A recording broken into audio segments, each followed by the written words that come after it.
Bienvenidos a Los Maestros del Valor, el primer programa de evaluación en México. El día de hoy conoceremos al maestro Jorge Reséndiz Velázquez. Él es maestro en evaluación de bienes por la Universidad Autónoma de Querétaro. Lo hemos invitado para hablar sobre el tema Observatorio Metropolitano de Querétaro, un proyecto digital para determinar el valor de un inmueble basado en sistemas de información geográfica. ¿Qué es un observatorio de valores? ¿Qué es una zona metropolitana? ¿Cuáles son las nuevas tecnologías que existen respecto a la evaluación tradicional? De esto y más nos hablará el maestro Jorge, así que acompáñenme a la ciudad de Querétaro a conocer esta y otras respuestas. ¿Qué tal? Buenas tardes a todos. Bienvenidos a un programa más de Los Maestros del Valor. El día de hoy hemos invitado al maestro Jorge Reséndiz Velázquez. Buenas tardes, maestro. Hola, ¿qué tal? Bienvenido a este su programa. Lo hemos invitado para hablar sobre sistemas de información geográfica, modelos de valor. Hablaremos más adelante de su tesis. Sabemos, para nuestra audiencia, pues todos los días en el mercado se hacen miles de avalúos, ¿verdad? Para notarías, para SAT, entre particulares, etcétera, para banco, Infonavit. Hay muchos motivos por los que una persona puede incurrir en hacer un avalúo. Entonces, antes de entrar de lleno en lo que es su investigación, ¿nos podría platicar un poco sobre cuáles son los métodos que usa la evaluación inmobiliaria tradicional, la que tiran el día a día de este mercado? Bueno, mucho gusto primeramente, reiterar el agradecimiento por la invitación. Sí. Es muy bueno que haya este tipo de espacios para dar a conocer y difundir las investigaciones que realizamos. Primeramente, sobre la pregunta, me gustaría remarcar un poco, recalcar la diferencia que tenemos entre los enfoques y los métodos. Okay. Muchas veces se confunden. En evaluación tenemos tres enfoques, que es el de rentas, que es el físico y que es el de mercado. Y tenemos por su parte métodos. Independientemente del enfoque que tú utilices, vas a utilizar métodos. Puede ser homologación, puede ser el método crítico, puede ser regresión lineal, simple, múltiple. O sea, hay infinidad de métodos que no son propiamente métodos de la evaluación, sino que vienen de otras disciplinas que se absorbieron hacia la evaluación, se adaptaron y se utilizan. Dentro de los enfoques que comentaba, generalmente el más usual o el que se aplica o el que determina el valor de un inmueble es el método de mercado. Pero también tenemos por otra parte el método físico y el método de capitalización de rentas. Esta diferencia la hago porque a veces hay una confusión entre que si es un método, que si es un enfoque.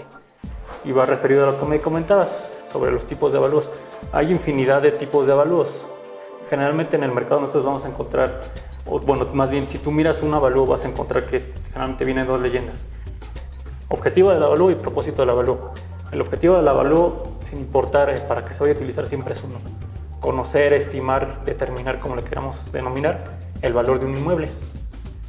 Y el objetivo del avalúo va a ser el para qué lo vas a utilizar. Es decir, si lo vas a utilizar para una compra-venta, ya sea que tú lo vayas a comprar o que tú lo vayas a vender, ya sea que vayas a solicitar un crédito por la misma compra-venta, porque vayas a solicitar un crédito de liquidez, porque vayas a hacer un pago a pasivos. A lo mejor ya tienes un crédito con Infonavit, pero viene un banco y te ofrece una alternativa mejor, o viceversa, lo tienes con algún banco, viene una institución tipo Fobiste y dices, no, pues acá me conviene más, entonces me cambio. Puede ser una infinidad de cosas, desde la más simple, conocer cuánto vale tu inmueble. Entonces, en base a eso tú requieres y ocupas un avalúo. Tú te acercas a un valuador, entonces el valuador te ofrece diversas características o diversos tipos de productos. El avalúo más, digamos que la escala más primordial del producto es tener el avalúo para definir el valor de un inmueble.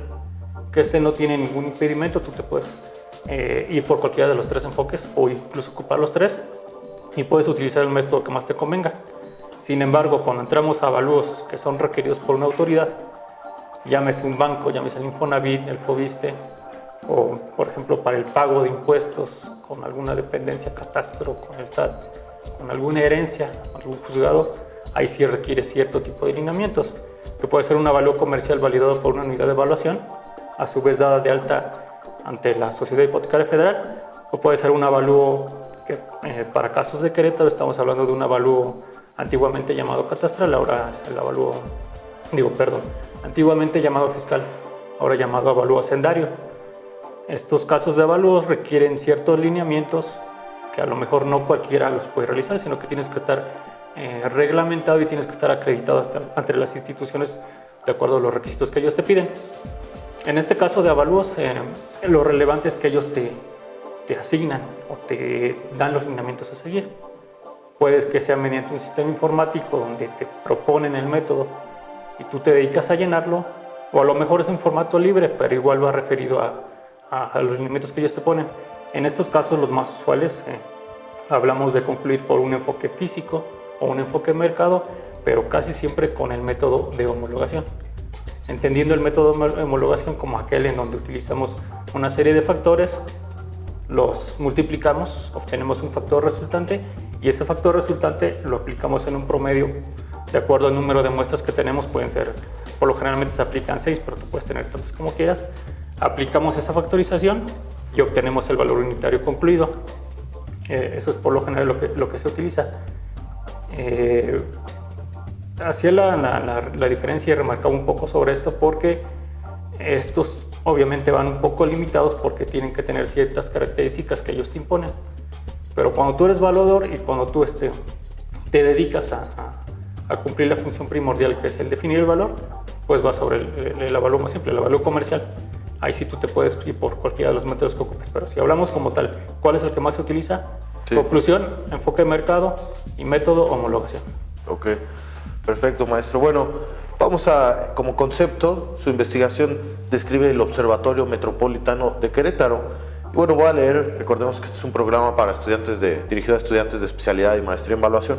Voy a leer el título completo de su investigación, es El mercado inmobiliario y su complejidad para la generación del Observatorio de Valores, modelo para la zona metropolitana de Querétaro. Entonces, bueno, me gustaría que nos explicara para la audiencia de qué trata su investigación, cuál es el concepto del Observatorio de Valores y, bueno, qué propone de diferencia contra lo que acabamos de escribir en la evaluación tradicional inmobiliaria, que es enfoque de mercado, método, homologación, el más usado, ¿verdad? Sí, así es. Primeramente, bueno, definiste muy bien, lo leíste el título completo. Hay un dato curioso sobre eso. Como es un proyecto académico, generalmente tienes que seguir un lenguaje técnico muy especificado. En este caso nos pedían un título que abarcara máximo 20 caracteres, sin incluir los espacios. Entonces, así como lo leíste, suena como muy rebuscado. Obviamente a lo mejor no te dice mucho o te dice algo más de lo que no es. Entonces, a mí me gustaría ir por partes. Hablamos primeramente del mercado inmobiliario. Como tal, el mercado inmobiliario, nosotros en la práctica, en la evaluación, no entendemos cómo hacer la búsqueda o el muestreo de diversos comparables, que son los que vamos a utilizar para hacer nuestro avalúo. Cuando hablamos de un observatorio de valores, primeramente como tal, el observatorio, si nosotros vamos a la definición, así puntual de lo que es un observatorio, nos dice que puede ser una institución, una organización, una plataforma, en sí un grupo donde se aglomera, donde se conjunta información que tiene que ver con especificado tema. Puede ser para monitorear, puede ser para vigilar, para controlar, para proponer alternativas, para proponer métodos y demás. En este caso, visto desde el propio título, hablamos de un proyecto muy teórico que surgió, que nace como una propuesta de tratar de explicar o definir qué es lo que se necesitaría para generar el observatorio.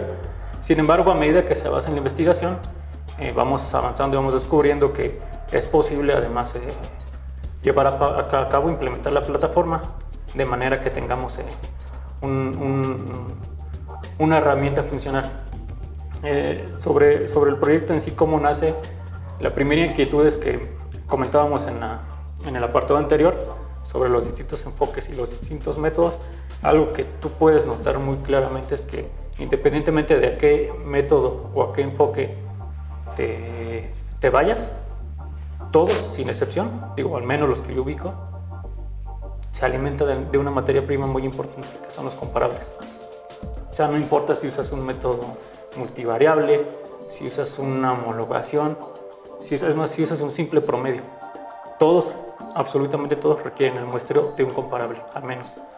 Entonces, el comparable es la materia prima del avalúo, es lo que lo nutre. Entonces, si tú no tienes una base o un sustento para esos comparables, obviamente todo lo que vas haciendo carece de fundamento como tal. Ok. Y bueno, por ejemplo, hablemos de su hipótesis. Menciona que es posible la generación de la base de datos del Observatorio de Valores a partir de un proceso analítico y matemático. Entonces, en este proceso que usted, bueno, en su hipótesis marca que es posible, o sea, los comparables o la materia prima se jalarían de la red con los sistemas de información, o cuál sería, en su modelo, lo que propone a la evaluación tradicional donde los comparables es la materia prima, acá cómo funcionaría este tema. Sí, mira, aquí no me tocó vivirlo, pero me han comentado que varios años atrás, incluso décadas, cuando uno hacía un avalúo adicional a lo que se hace actualmente. Actualmente, si a ti te piden un avalúo, lo primero que dices, pues, ¿dónde está ubicado? Entonces, requieres hacer una visita. Vas, conoces el inmueble, le tomas fotografías, haces las mediciones pertinentes, lo ubicas, lo parametrizas, dices, de qué materiales están hechos, qué calidad tiene, ves la zona, ubicas demás y demás. Antes existía o teníamos una condicionante, que cuando tú sales a hacer la visita para un inmueble, además tienes que hacer una visita o una inspección para buscar comparables, porque no existían plataformas. Es decir, ahorita tú fácilmente te entras a cualquier página en internet o una página de clasificados y ubicas cientos, decenas o miles de muestras. Dices, casas en venta en tal lugar, casas en renta, locales en tal. Antes tú no tenías ese tipo de facilidades, tenías que ir en un muestreo a campo. Ahora, este tipo de herramientas que te comento, como tal, ya existen. O sea, por mencionar algunas, ¿no? Mercado Libre, Inmuebles 24, inmobiliarias, que tú entras a sus páginas o asistes a sus oficinas y tienen un catálogo de inmuebles en venta o en renta muy extenso. El problema con este tipo de, digamos, de plataformas es que al fin y al cabo son plataformas comerciales. O sea, ellos no persiguen el fin de difundir información, persiguen el fin de publicarlos y que se vendan o que se arrenden. Entonces, aquí lo que tratamos de proponer es un sistema donde nosotros obviamente nos vamos a nutrir de estas plataformas que ya existen. Vamos a tomar sus muestras, vamos a tomar sus comparables y los vamos a agregar en la base. Pero además, cuando uno hace un avalúo, ¿qué mejor comparable tenemos que el propio avalúo, el propio bien que acabamos de evaluar? Entonces, nosotros lo conocemos, nosotros lo fuimos a medir, lo fuimos a ubicar, dijimos de qué está hecho, lo vimos el color, lo probamos, como tal todo, definimos su valor. Entonces, ese es el mejor comparable que podemos tener, lo cargamos en el sistema. Entonces, nosotros tenemos una parte de las importantes que define un observatorio, es la participación del gremio. Digo, desafortunadamente, al tratarse de un proyecto académico, se quedó, si bien llegamos a una parte de desarrollo de la aplicación, se quedó más en la teoría, porque obviamente no se implementó a nivel profesional. Pero si tú ya lo ubicas con el gremio, lo compartes y sobre todo solicitas su ayuda, el gremio te puede nutrir igual. O sea que, bueno, para nuestra audiencia, al momento, si hemos entendido bien, pues el observatorio de valores como concepto ya existe, Mercado Libre y otras plataformas lo usan, pero obviamente no sería del todo confiable porque al fin y al cabo tienen un interés comercial ellos, no es, su interés último no es difundir, sino es comercial. Entonces, sería nutrirse de estas plataformas y de alguna manera quitarles el sesgo comercial o el patrocinio, ¿no? Sí, no es competir con ellas como tal, porque esas deben seguir existiendo, simplemente es ampliarlo. Porque si tú buscas en ellos, obviamente te vas a encontrar con cierta información referente al inmueble, pero ¿qué pasa si tú le agregas la información externa al inmueble, al entorno, por ejemplo? Sí, las variables socioeconómicas. Es decir, otro tipo de variables que no son directamente intrínsecas del inmueble, sino que tienen que ver con el entorno. Ok, bueno, maestro, y ahora hablemos de, si el concepto es el Observatorio Metropolitano de Querétaro, háblenos por favor sobre la zona metropolitana de Querétaro. ¿Cómo se define? Sí, primeramente una zona metropolitana. En Querétaro, bueno, en México en general, en la República, si bien se podría mencionar que el fenómeno de la metropolización empieza a ocurrir, según algunos autores, a partir de los años 40, 30 del siglo anterior, del siglo XX, no hay como tales estudios que nos puedan definir o delimitar de qué se trata. Es hasta aproximadamente 1978, casi tirándole a 1980, que viene un autor llamado Luis Uniquel. Luis lo que hace es que forma el primer catálogo de zonas metropolitanas de la República Mexicana y delimita un total de 12.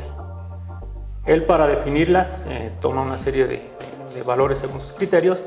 Dice, son regiones que cumplen con ciertas condiciones y se identifican 4 parámetros principales que debe cumplir una zona metropolitana. Dice, debe tener demografía, es decir, que tú identifiques núcleos poblacionales. Debe tener factores económicos, que esa población tenga trabajo, tenga un quehacer, tenga actividades, que hayan actividades productivas, económicas, que esté fluyendo el dinero como tal. Un tercer elemento es la geografía, el lugar, el espacio, que exista como tal, una extensión territorial, como lo que vemos en cualquier ciudad. Y un cuarto elemento es una organización político-administrativa, es decir, que tú tengas control, que esté organizado, que no haya pues anarquía. ¿Y hay alguna reflexión o consideración respecto al número de municipios que se marque que mínimo tengan que ser 3 o 4, o eso no tiene que ver mientras se cumplan las variables de demografía, etcétera? Recientemente, al menos el último dato que ubico es del 2012, el INEGI junto con la CONAPO, que es el CONAPO, que es el Consejo Nacional de Población, y junto con la Sedesol desarrollaron un documento, es delimitación de zonas metropolitanas de México. Y para ello se basaron en datos de los censos últimos, tanto los principales como los intermedios, del 2000 me parece, 2005 y 2010. Entonces, en este documento ellos definieron un total de 59 zonas metropolitanas en la República Mexicana. En estas 59 zonas metropolitanas, ellos los requisitos que ponían para que entrara como una de ellas es, independientemente del número de municipios, que haya núcleos urbanos que tengan al menos 50,000 habitantes, cosa que Querétaro cumple de sobra. Pero además dicen, tú puedes tener núcleos que se adhieran a la zona metropolitana por esa cuestión. Como aquí sucede en Querétaro, nosotros identificamos que tienes a municipio Querétaro, tienes a Corregidora y al Marqués. Prácticamente si tú te mueves en los límites de la ciudad, no hayas una diferencia entre uno y otro, sino que están completamente agrupados, están completamente en el entorno, están integrados los 3 municipios. Sin embargo, el INEGI te dice, puedes además integrar municipios que a lo mejor no están centrados en el núcleo principal, pero por cuestiones políticas, por cuestiones geográficas, sociales y sobre todo de infraestructura pudieran entrar, como en este caso pasa con Huimilpan. Huimilpan, su cabecera y la mayor parte de la mancha urbana no está a lo mejor integrado a lo que es Querétaro, pero su núcleo se encuentra a algo así como 12.7 kilómetros de las inmediaciones de aquí, de la ciudad. Entonces también se acordó integrarlo. Bueno, maestro, muchas gracias por habernos traído este video. Explíquenos un poco. Sí, mira, todo lo que comentábamos obviamente se queda en la cuestión teórica del escrito. Esto es más o menos el funcionamiento de la plataforma. Lo que vimos anteriormente es la pantalla de bienvenida. Esto supone que en un proyecto definitivo tú lo cargas en línea y lo puedes visualizar desde cualquier computadora. Obviamente, como aquí no se implementó a ese nivel, estamos hablando de que se cargó localmente en la computadora. Sí. De hecho, también se podía cargar y lo hicimos en una versión móvil para celular. Y aquí vemos el funcionamiento. Tú te despliegas como tal. Un sistema de este tipo funciona por capas. Entonces vemos cómo tenemos las capas. En este caso estamos visualizando la parte del continente. Tenemos el estado de Querétaro. Tenemos los 18 municipios. Obviamente algunos como este que aparece no nos concentramos en ellos. Nos concentramos en los de la zona metropolitana. Como mencionamos son Querétaro, el Marqués, Corregidora y Huimilpan. Tenemos segmentaciones por colonias, bueno, más bien asentamientos. Visualizamos los polígonos de los predios uno a uno. Cargamos información. Como dijimos, una vez que tú tienes el sistema cargado, el sistema de información geográfica como tal, el software, tú le puedes cargar infinidad de información que tú quieras. O sea, superficie de construcción, superficie de terreno, perímetro, valor, cuestiones que tienen que ver con mejor no solo las variables cuantitativas en este caso, sino variables cualitativas o variables externas y ajenas al inmueble, las calles. Sí, como tal es la importancia de tener toda la información cargada en el sistema. Esto ya en un nivel más avanzado, que es lo que se trabajó, te permite no solamente tener los valores y tener las características del inmueble, sino que además hallar tendencias y hallar algunos lineamientos que te pueden definir o te pueden ayudar a hacer el avalúo si tú tienes valores o características de cierta zona. Ok, bueno, perfecto, maestro. Bueno, pues muchas gracias. Aquí vemos una manera de cómo operan los sistemas de información geográfica y, como decíamos, esta es una herramienta, ¿verdad? En 10 años puede ser otro, hace 10 años, pero lo importante es que el evaluador sepa pensar, ¿no? Sí, es decir. Ok. Por ejemplo, bueno, en cuestión la tecnología va avanzando, ¿verdad? Muchas cosas, por ejemplo, hoy en día las unidades de evaluación, bueno, trabajan con un software las unidades hace 10 años existían, el software no, trabajaban con otros, o sea, evoluciona, ¿no? En este caso, por ejemplo, en una conferencia en Puebla del Congreso Nacional de Evaluación en 1992, ya se habla sobre evaluación comercial masiva, entornos urbanos. Entonces, las plataformas o los sistemas de información geográfica, así como han ido evolucionando, digamos, el modelo, o qué estudios similares hay hacia atrás, tal vez con tecnologías anteriores. ¿Hay estudios similares sobre esto de observatorio de valores, igual separando de la parte comercial o de organismos, precisamente para que el objetivo sea difundir? Ajá. Mira, hace poco escuchaba que aquí en Guanajuato, en algún municipio, no sé si en Celaya o en León, estaban tratando de integrar algo parecido. De hecho, yo cuando estuve en la maestría, tuvimos por ahí un acercamiento con parece que fue con la AMPI, donde nos solicitaron ayuda a la UAC, apoyo para realizar el llamado libro verde. El libro verde consiste en algo similar a lo que hace Catastro con la publicación de los valores paramétricos que tenemos en la sombra de Arteaga cada año. Nada más que el libro verde está basado en cuestiones comerciales. Es decir, a diferencia de Catastro, que a lo mejor sus valores son un tanto más, como lo dice, paramétricos. Sí, sí. Acá sí estamos hablando de valores reales, comerciales, incluso operacionales, porque es muy diferente hablar de un valor ofertado a un valor pactado. Sí, claro. Tú puedes poner un valor, a lo mejor pasa mucho en los casos, por ejemplo, de los avalúos que se requieren para algún crédito. Tú dices, como es un crédito, obviamente cuando tú hablas de un crédito, hablas también de un enganche. Entonces, al hablar de un enganche, tienes la consideración de que ya diste una parte de lo que vale el inmueble. Entonces, por si el inmueble vale 2 millones, tú diste un enganche de 500,000. Entonces, solamente requieres de crédito 1,500,000. Entonces, cuando tú así solicitas el avalúo, muchas veces puede que la misma unidad se deje llevar o se deje influenciar porque el cliente les dice, yo necesito 1,5 millones. Entonces el avalúo puede venir influenciado por ese valor de operación que realmente no es correcto. El correcto es 2 millones, pero te dijeron 2 y te dijeron 1,5 porque es el que el cliente necesita.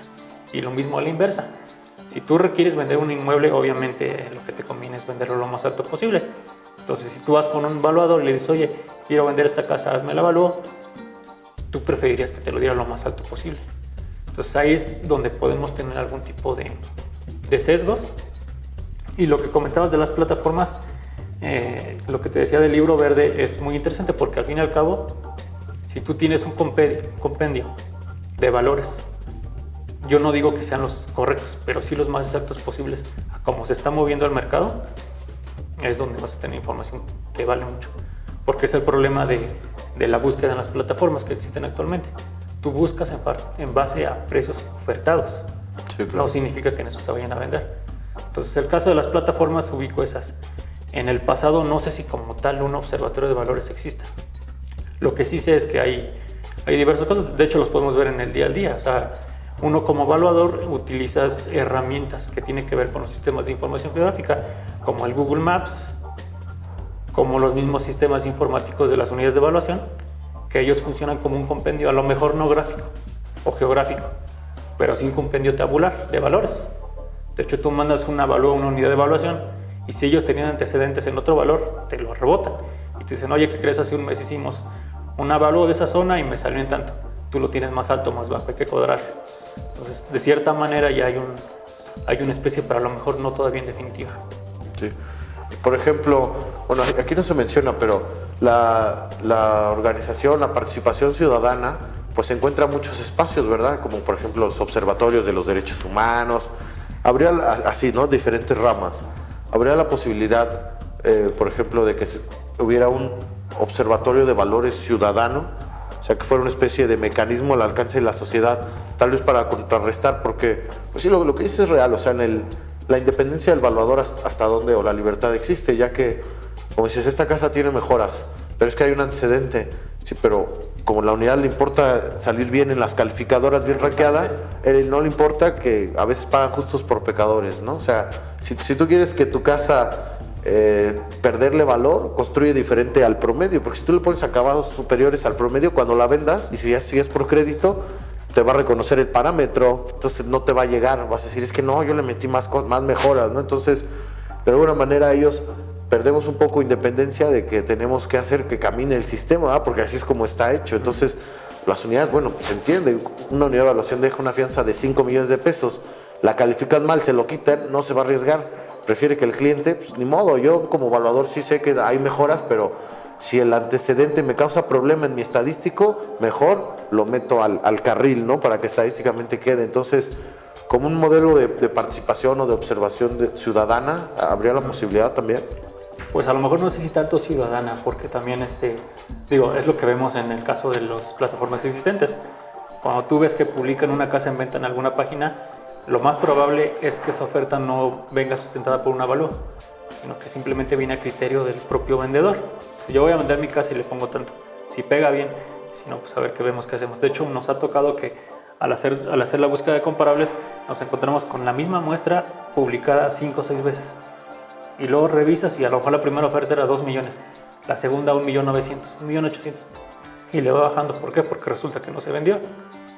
Entonces, realmente lo que tú ves en la cuestión de que a lo mejor alguien que no está involucrado en la evaluación hace este tipo de ofertas, pues es que no son valores como tal muy fiables.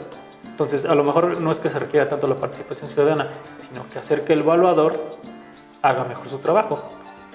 En esta parte había un poco de polémica un tanto, porque decían que hay un poco de la vieja guardia de la evaluación, que a lo mejor está un poco renuente a adquirir o a someterse a nuevos modelos, a nuevos métodos. Aquí lo que decimos con proyectos como este es que no buscamos cambiar la forma de hacer el avalúo como tal, sino que este tipo de herramientas funcionen como un apoyo. Yo el ejemplo más práctico que pongo es el caso, no sé, de una suma. Tenemos cientos de años, no sé cuántos, pero haciendo las sumas con el mismo método como tal. Nuestros padres, nuestros abuelos, nuestros bisabuelos y nuestros hijos harán las sumas de la misma manera. La diferencia es que a lo mejor antes tú las hacías con un abaco, pero el día de hoy existe una calculadora. Es más, existe un celular con una aplicación.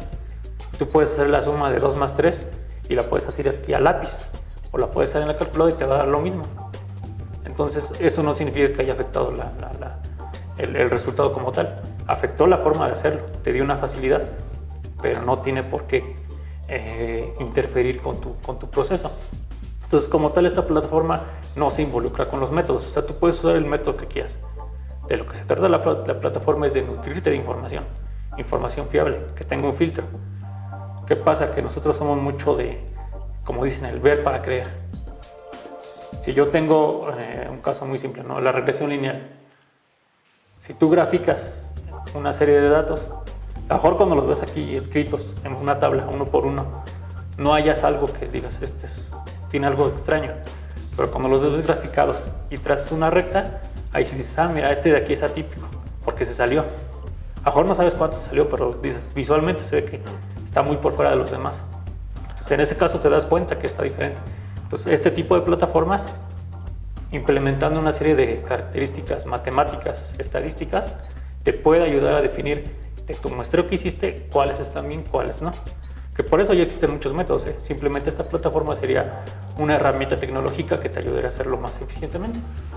Ok, entonces, por ejemplo, es interesante porque decíamos en la evaluación tradicional, hace rato era el enfoque de mercado con el método de homologación, que bueno, son factores, ¿verdad?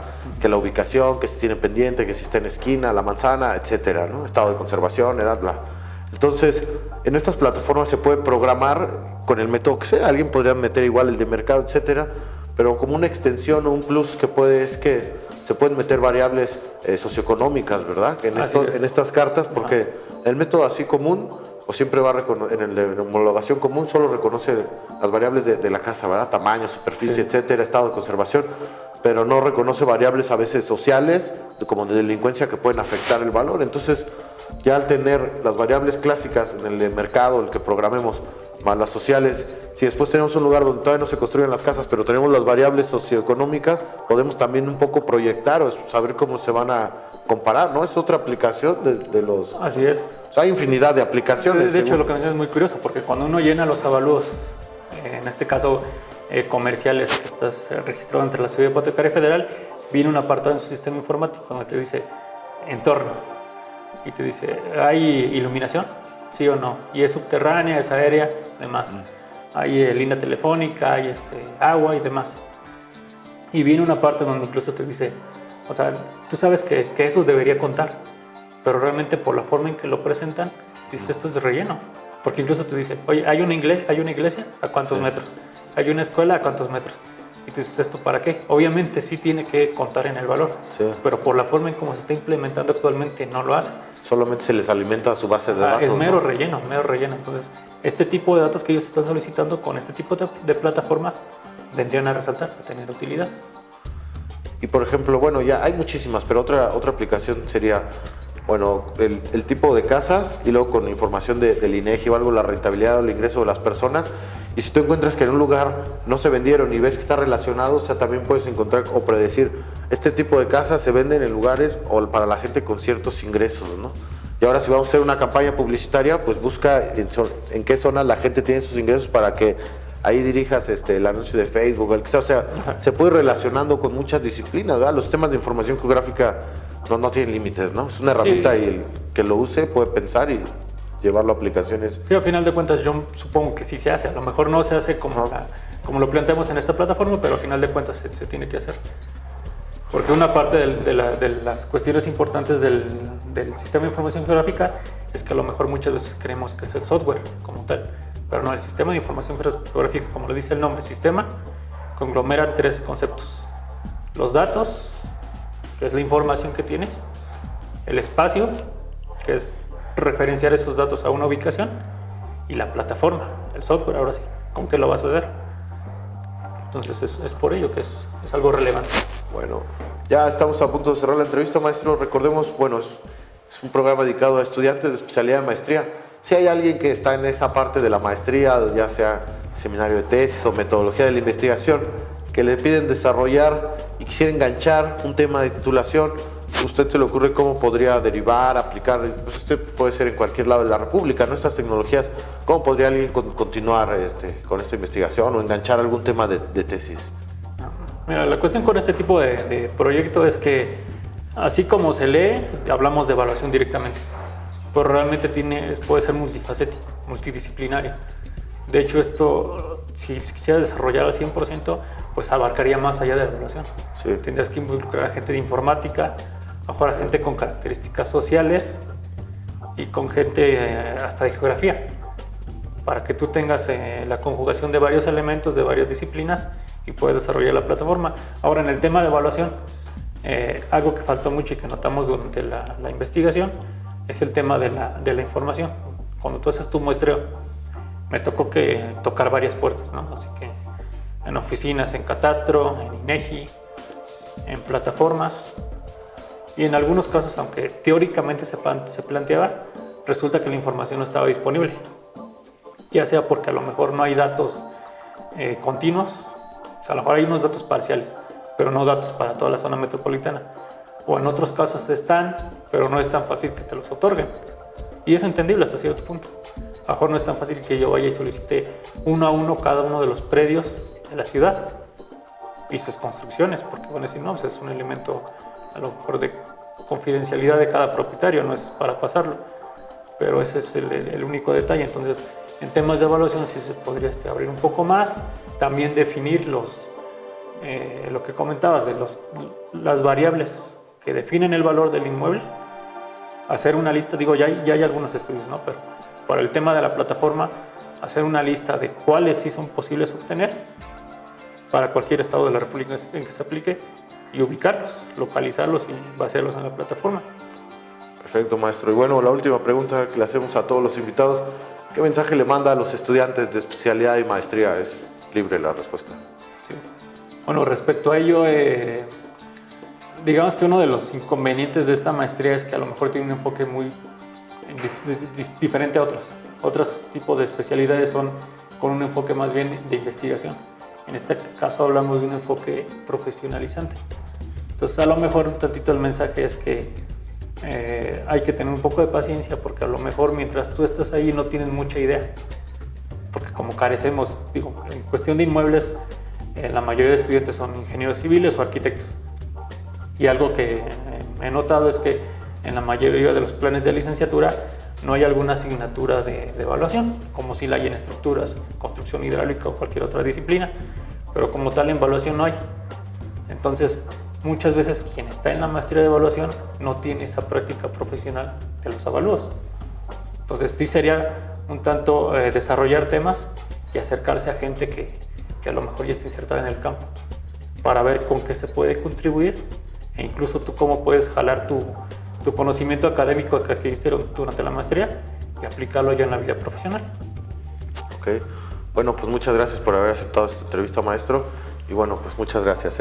Hasta luego. Muchas gracias por habernos acompañado. Hemos llegado al final del capítulo 6 de los 12 que forman esta primera temporada. Así que los invito a que nos acompañen en el capítulo número 7, donde conoceremos a nuestro siguiente maestro del valor, quien nos ayudará a entender por qué saber evaluar es saber pensar.